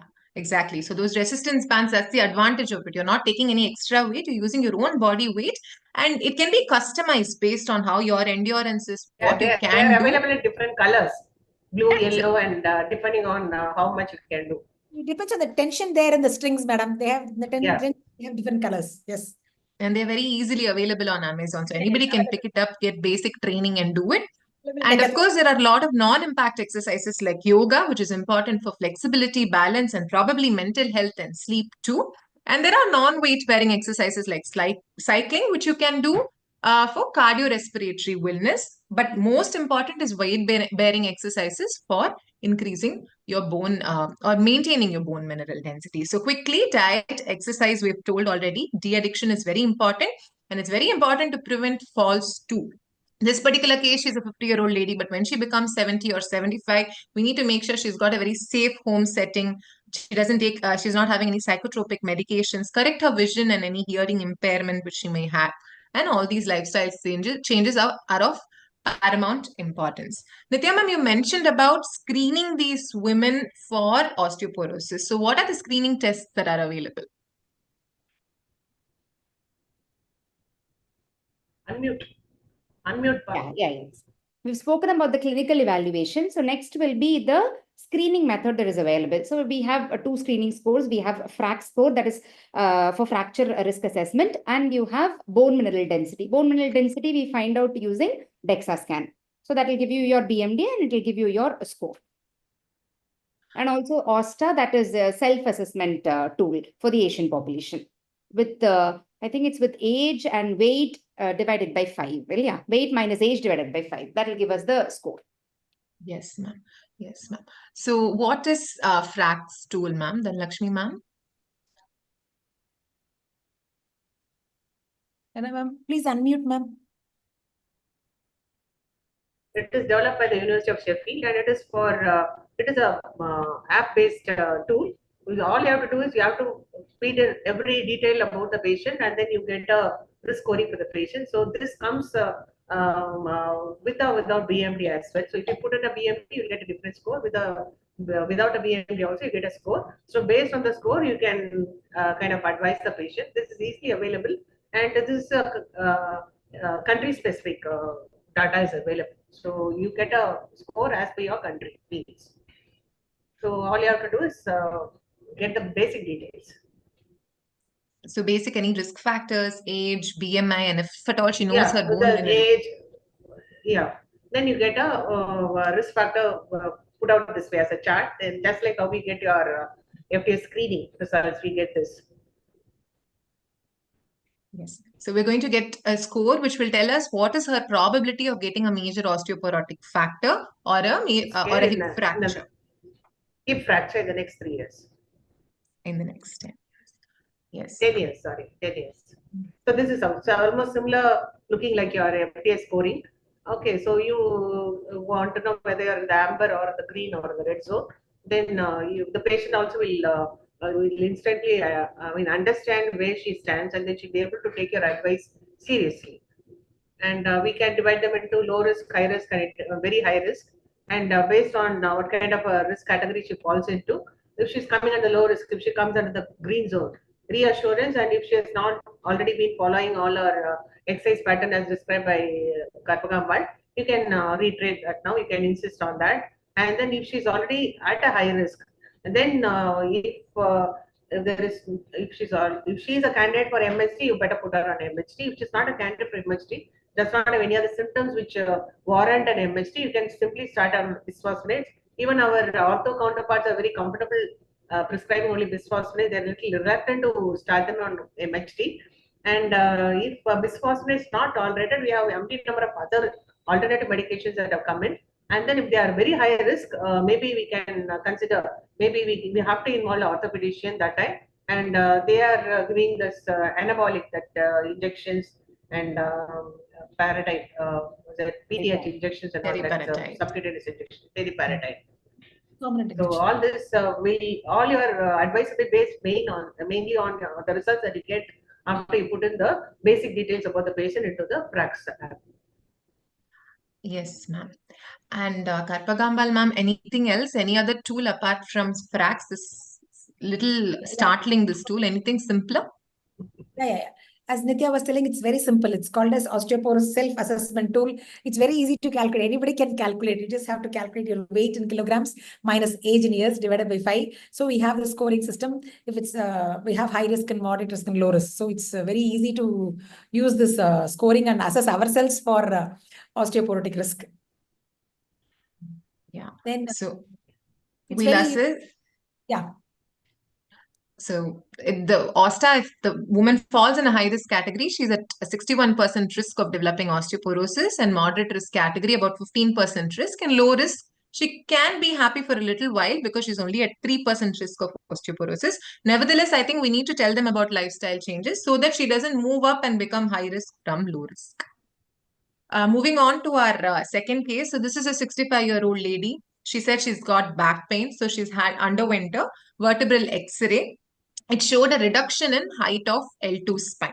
So she went on to get a DEXA scan done. And these were the results of her DEXA scan. Lumbar spine T-score was minus 2.0 and total hip T-score was minus 1.8. So before we decipher the report, Nitya ma'am, can you tell us a little bit about DEXA scan?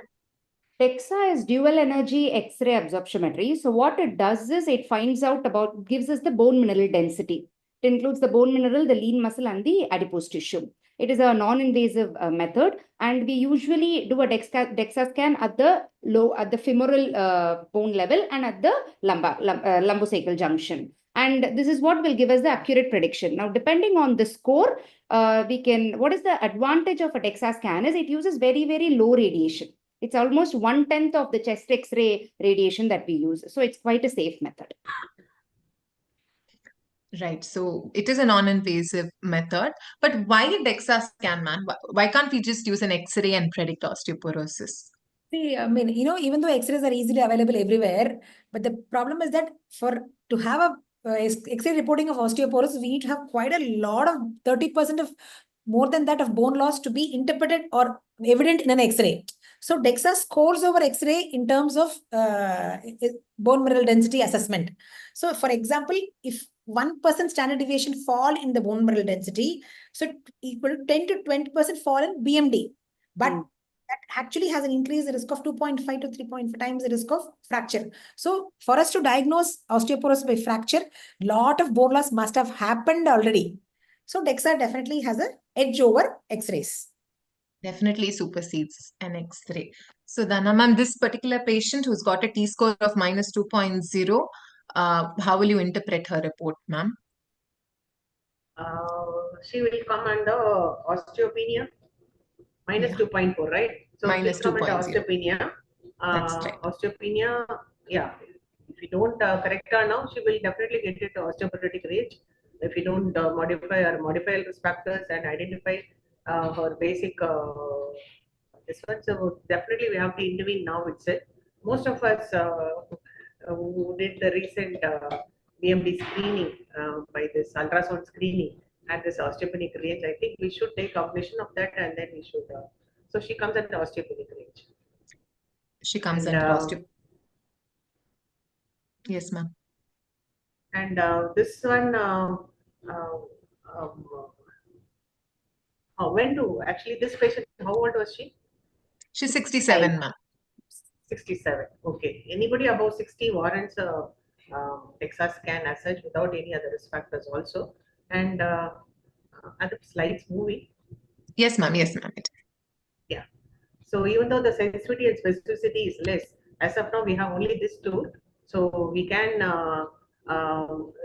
directly go into the lifetime risk of fracture with T-score of minus um, less than minus 2.5 is 65%. As already KS had said, one standard deviation fall in BMD increased risk of fracture is 1.5 into 1 in vertebra and 2.5 in the hips. So 2.5 times or 1.5 times in the vertebra. So that's why you see a definite decrease in the height of these patients. So you would have seen a slightly taller faculty, and then they seem to be slightly shorter as we see them after 5 or 6 years in our own conferences. I've noticed many of them. Even though I might be noticed with that in some time. Next slide. And Yes. yeah, whom to screen? Whom to screen? Anybody above anybody with a family history of this one, or if they've done a basic track scoring and that tells you that they are at risk for a fracture, they have to undergo the DEXA. And uh, any woman above 60 years, and if they are in the menopausal transition, even though less than 60, but they have increased risk of fracture, like the first patient, like who have a low BMI, and when they had a fragility fracture earlier, and when they are on medications that might put them on at risk for increased fractures, like long-term steroids and all that, and especially people with rheumatoid arthritis or people who are asthmatics. Sometimes they are put on long-term steroids as well, and especially when the steroid dose exceeds 5 milligrams of prednisolone or equivalent for more than 3 months at a time.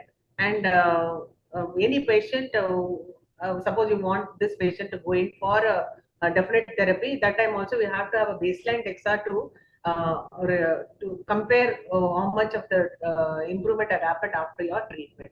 So this will be the basic indications for doing your DEXA screening. Yes, ma'am. So all women who have attained menopause 5 years beyond the age of natural menopause, or less than 5 years, if at all there is another particular risk Risk factor, factor. any women with fragility fractures in the past, and who have secondary causes like rheumatoid arthritis, type 2 diabetic, they've been on long-term steroids, or there is a late radiological evidence of osteopenia or presence of vertebral compression fracture, or before initiating pharmacotherapy. So this was the clinical practice guidelines put up by the IMS, Indian Menopause Society, in 2020. It's a practical way of looking at who all are we going to screen using a DEXA scan. So ma'am was mentioning about screening with DEXA scan, but any other tool, ma'am, this heel ultrasound, what do you think of this? Yeah, heel ultrasound, we know as like how X-rays are available everywhere, ultrasound is also available everywhere. I think we need expertise to identify this calcaneal quantitative ultrasound, which is a very important tool, very non-invasive and very simple tool. We just need training specifically to identify this ultrasound bone mineral density by this ultrasound method. So the specificity actually for osteoporosis is very high, like 86%, but the sensitivity is quite low. So it can be an alternative clinical tool which can be done in any clinical setting who have ultrasound and expertise to do that to identify bone mineral density and osteoporosis. So maybe as a pre-screening, in camp basis, maybe we can do it, screen them, and then large scale screening, yeah. large scale screening. Yes, ma'am. So other investigations, I think we already mentioned that we will look at the CBC, sugars, thyroid, calcium, phosphorus levels, alkaline phosphatase, creatinine, vitamin D, parathormone levels, which we will look at. There are also certain bone turnover markers, but we don't routinely do them. When you have started them on some therapy like oral bisphosphonates, to monitor the therapy, we use certain formation markers and resorption markers to see if it is helping them or not. So these are some of the bone turnover markers that we do. So Nitya ma'am, when are we going to treat these women? So we've done the DEXA scan. When are we going to decide on treating them? If the DEXA score is less than minus 2.5, then definitely she needs treatment.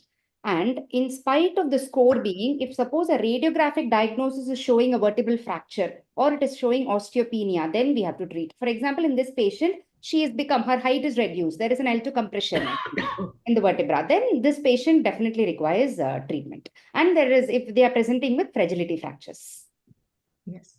And you may want to consider a lower T score if at all she is diabetic in order to start, because it predisposes her to losing the bone mineral density even more. So even at a T score less than minus 2.0, we have to consider therapy. So what are her treatment options, ma'am? There are multiple treatment options available. Now, in this 65-year-old woman, I think I would go ahead with bisphosphonates. And you can give alendronate, I think 70 milligram. It is once a week dosage. And we can monitor her from there. The only problem with alendronate is it causes a lot of gastritis and esophagitis. So if they are not able to tolerate this drug, then we can go for a monoclonal antibody, that is denosumab, which is mentioned. Now, I'm not very sure if SERM can be started at this age. Raloxifene, I'm not sure about that. Now, if she's not able to tolerate this, then last treatment would be teriparatide. Teriparatide, the problem is it is very expensive, and I think it has to be given every day. The parathormone, it has to be given every day, then only the action will be there. It can be given for a maximum period of about 2 years. Now, I don't think that is practical for any patient to do that. So, denosumab, I think many orthopedicians are prescribing now. It is once in 6 months you can give the drug. And though it is expensive, many are ready to take that drug. And apart from this, we'll go ahead with calcium and vitamin D supplementation and all the exercises which already has been discussed. Yes, ma'am. And how are you going to follow her up once she's been started on these medicines? Yeah, so this patient's T-score is -2. So we can follow her up with the DEXA scan once in 2 years. If we've started her on bisphosphonate, we can do a repeat scan after 2 years. Now, in case if her condition is worsening, then probably we'll, but I don't think less than 2 years DEXA is warranted. So 2 years is what we would consider. Yes. So although less radiation, it is radiation nevertheless. So once every 2 years, but particularly after starting bisphosphonates. And maybe if the T score is slightly better between 1.5 to 1.9, you can even delay it for 5 years. We're going to the last case, and I think this will be our case. A 39-year-old lady has not had her period for the last 2 years. So she's been diagnosed as premature ovarian failure already. So is there a role for menopause hormone therapy? Yes, for her POF, she will be taking hormonal therapy, but for prevention of osteoporosis, is there any role, ma'am? Dana, ma'am? Yeah, it is indicated, but in the sense it improves bone health by preventing bone loss and reduce the risk of osteoporosis.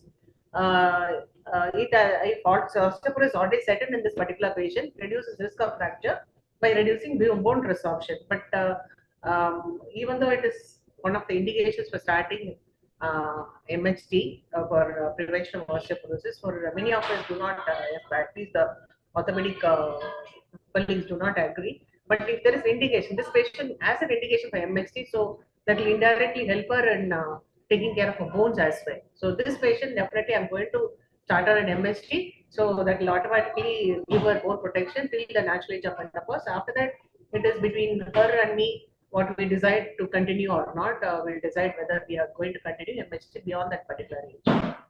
Maybe we'll continue this till 47, 40, 45 to 47 years.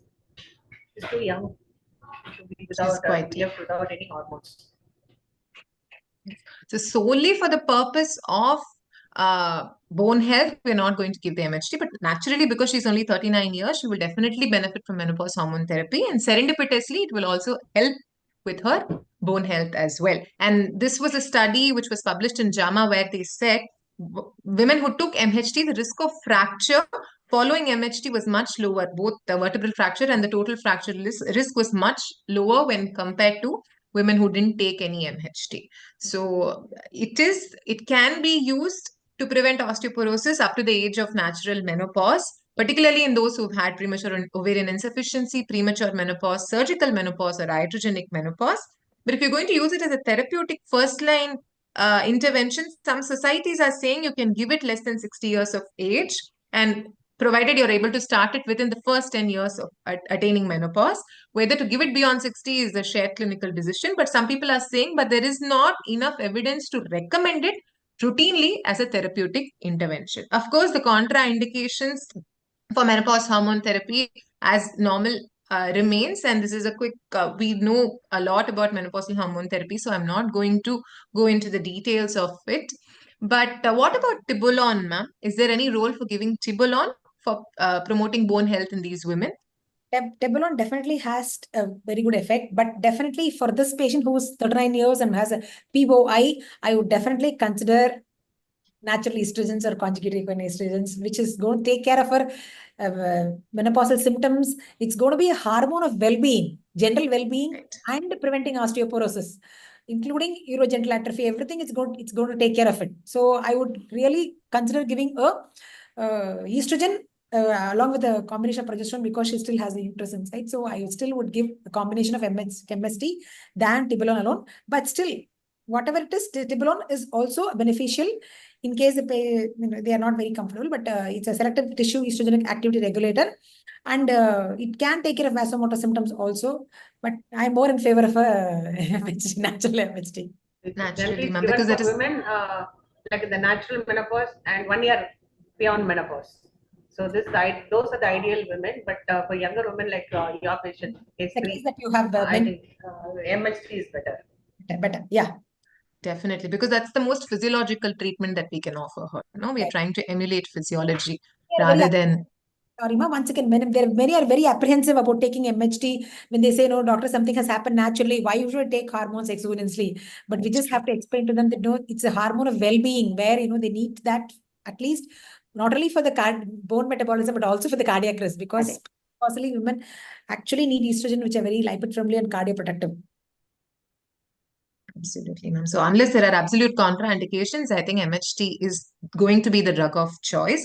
But if you're going to start her on MHT, how long are we going to continue? Yeah, ideally, I would tell her that to the natural age of menopause. So the natural age of menopause is something which is very arbitrary cutoff. So for our Western countries, it can be a bit longer, but Indian countries, we say somewhere around 50 to 51 can be the ideal age that we consider. So it's better to continue till the age of natural menopause. So at Cost is a least, constraint. Generally, we ask them to continue at least for 5 years. That's what happens, because now the cost of Yeah. tablet has really gone up. True, madam. So 5 years Yeah, true, madam. is very, very costly. Yeah. And Especially definitely, the middle income group are not able to afford this MHT. yeah. And always But do this an patient, I think, some patients I would even prefer COC. Yeah. Younger patient up to the COC. True, Only because thing is the 17 beta estradiol, that estrogen here is not equivalent to that of a 17 beta estradiol which is available in MHT. That's the only thing. But these people, when something is better than nothing. Yeah, definitely they need them, and most of them actually do. You just have to counsel them. They just need hormones for their well-being, and we don't have to give a longer term. But I always do a mammogram annually and do an LFT and RFT every year, or lipid profile every year. just to be safe. So, Yes. per se, if you're looking at preventing and treating osteoporosis, you need several years of menopause hormonal therapy, because only while she's on therapy, the bone mineral density is maintained. After we've stopped therapy, it's only delaying the osteoporosis, it's not completely taking away the risk.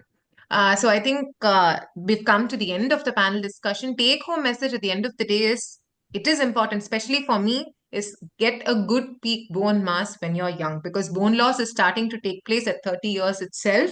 So start doing your exercises and get a good peak bone mass at a young age. And whenever you've attained menopause, identify the risk factors. You can use scores like FRAX score to predict the risk of future. future fracture. And we've got the DEXA scan, which measures the BMD. We need to start prophylactic and therapeutic management the moment we know that we are at a risk of developing osteoporotic fracture. But most important is to have a bone-friendly lifestyle, adequate calcium, vitamin D, appropriate exercises, cessation of tobacco and smoking, avoiding the use of alcohol, avoiding bone toxic drugs, and having strategies to prevent falls. And a quick summary of whatever we've discussed: in postmenopausal women, if it is less than 5 years since you've attained menopause, you don't have any clinical risk factors, lifestyle advice can be followed up to 2 years and a reassessment can be done. If somebody's got more than one major risk factor or more than two minor risk factors, or it's been over 5 years since menopause, it's a good idea to either get a DEXA scan or a FRAX. When you're at a low risk for developing osteoporotic fragility fractures, you can still follow a lifestyle. When you're at a moderate risk or a high risk, and if it is associated with menopausal symptoms, you can start them on MHD. But there are no menopausal symptoms. Bisphosphonates happens to be our drug of choice. And when they're not able to tolerate bisphosphonates, we move on to monoclonal antibodies like denosumab. Women who are at a high risk may need first-line teriparatide injections. Though they are expensive and daily injections, they will be forced to take it because they are at a very high risk of fragility fractures. You do your best when you feel your best. So it is very important to keep our bone health and for us to have strong bones. Thank you so much, ma'am, for the opportunity. Thank you so much. So the best way is to make them understand whenever we are giving the postpartum advice to continue calcium till they breastfeed. When they are slightly above, I mean, if they are already above 30, I ask them this tablet alone, iron for 6 months and calcium lifelong. And whatever exercises we teach them at the end of 6 weeks of delivery, I ask them to continue some kind of an exercise, Then, because otherwise they'll say, I have to take care of these 2 kids, especially when they have 2 kids, parallel to life too, they feel like they don't have time. The me time should be taught to them. Yes, thank you. Thank you, Bharani. Thank you, Bharani, for involving us, and thank you for going through your excellently made slides. And we are divided in such a way that all of us could understand our part and contribute to whatever you were expecting. I hope we fulfill your expectations in regard to the panel. I learned a lot, ma'am, from all of you and from making this PPT. Thank you so much, ma'am. Thank you, ma'am. Thank you so much. Very nice, all different cases and very nice scenarios which we did in clinical practice, day in and day out. And the sleep was extremely good. The sleep, this one. Actually, I'm requesting Shanti Madam to make her share that slides here in our group so that I want to go through it again. There were some things we took for granted, the sleep. But then a lot of things she had said in that particular. That's why we didn't. I think nobody had the heart to stop her, even though she was overshooting her time. It was nice, interesting to know so many facts about a simple thing called a sleep. How debt, what she meant was debt. The sleep debt should be there for you to get a instant sleep when you go to bed in the night. So those small catchy words, no, they were really nice, well brought out by her. Anyway, Shanti Madam, thanks, ma'am, and Meera, thanks for bringing some wonderful speaker and moderator in Bharani to complete today's show. Thank you, Parmi. Thank you, ma'am. Ma'am, Shanti Madam, any take-home, messages from you, ma'am? You're still with us. I can see you writing. Shanti, ma'am. Unmute, madam. Please unmute, ma'am.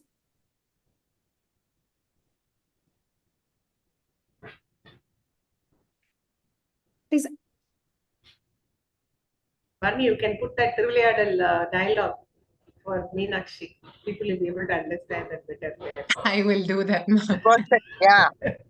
Excellent talk, excellent panel, a lot of carry home messages. It was really great.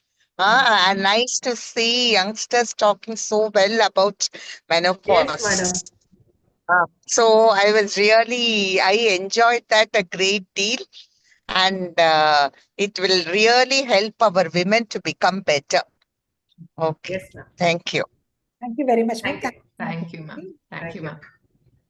Thank you so much. Bye. Bye, ma'am.